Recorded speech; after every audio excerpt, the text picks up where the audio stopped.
السلام عليكم، أهلا بكم من جديد وحلقة جديدة من حلقاتنا. ولكن النهاردة مش هنتكلم كتير، هي دقيقتين على الماشي لحد ماتش بكرة الأهلي والإسماعيلي. ولكن كان ليا تعقيب صغير على اللي حصل امبارح والاستاد الجديد اللي قال عليه الكابتن محمود الخطيب رئيس النادي الأهلي، شفاه الله وعافاه. ولكن عظمة الاستاد مدينة كاملة هيبقى فيها الاستاد، ومفيش تراك يعني من المدرجات على الملعب على طول، في غرف اللي هي فندقية، في مدرسة هتتعمل، في جامعة هيتعمل، في مولات، في محلات.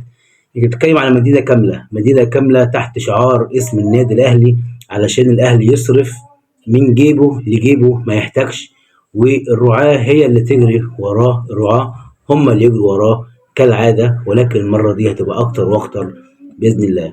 ولكن الأهم في الكلام اللي أنا عاوز أقوله هو كلام كابتن محمود الخطيب، اللي هو هيبتعد الفترة دي عن إدارة النادي الأهلي عشان عنده أشعة هيعملها وتعبه ومرضه، وإن هو لعب، إن هو آسف استحمل، مش لعب، ملعبش، يستحمل الفترة الأخيرة، وقرر يأجل سفر لمرضه وعلاجه لحد ما يخلص من الانتقالات الشتوية، وألف سلام عليه. ولكن مش عارف ليه حسيتها وداعية أكتر ما منها هي كأنه بيقول سلام، كأنه بيودعنا. والحقيقة احنا مهما اختلفنا مع كابتن محمود الخطيب في إدارة ملف النادي الأهلي في صفقات كلعيبة والكلام ده، دي حاجة، وإن هو قيمة وقامة وأسطورة للنادي الأهلي خالدة، حاجة تقيلة قوي. والكلام امبارح كان يوجع ويزعل، وهو بيتكلم حتى زوجته وهي بتصوره وبتدمع. فالموضوع مؤلم، مؤلم جدا. ويا رب ما تكون وداعية، واحنا بنحبك حتى لو في انتقادات بنحبك، ويا رب تكون دايما بخير، وتبقى انت اول واحد موجود في افتتاح ملعب النادي الاهلي بعد 3 سنين و8 شهور والكام يوم قالوا عليه، اللي هم سكه 200 اسبوع. حاجه اخيره، مستشار مرتضى منصور النهارده بينزل تويته فيما معناها ان هو عرف مره الكابتن محمود الخطيب، ومش عارف مسامحه على كل الخلافات اللي بينهم، وصفحه جديده ومش عارف ايه.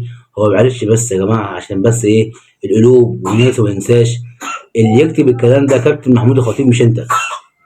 اللي يكتب الكلام ده كابتن محمود الخطيب مش انت. كابتن محمود هو اللي في ايده اللي يسامحك او ما يسامحكش. انت اللي كنت بتخوض في عرضه وفي عرض اغلب الشخصيات اللي كانت بتعاديك. انت اللي كنت فاتح قناه الزمالك بالليل شتيمه وسب وقصف لاغلب الناس اللي مش على هواك. فمش انت اللي تنزل تويتر دي وتقول من سامح ومن اعفى ومن لا، مش انت تقول الكلام ده، وانت لست اهل للكلام ده. نتمنى لكل واحد الهدايه طبعا اكيد، ويا رب تكون توبه ليك. لكن كالعاده احنا عارفين ان اغلب كلامك ده بيكون ترند، او بيكون انا لسه موجود. دي وجهه نظري، اتمنى اكون غلط وتكون انت فعلا ربنا بيهديك، ولكن اعتقد صعب، صعب. ولكن اتمنى، مفيش حاجه صعبه على ربنا طبعا، ولا مسهل على ربنا. ولكن اخر حاجه كابتن محمود هو اللي يسامحك مش انت اللي تسامحه. هو ما عملكش حاجه اصلا، انت اللي كنت بتشتم، انت اللي كنت بتقول كلام وحاجات كتيره وحشه.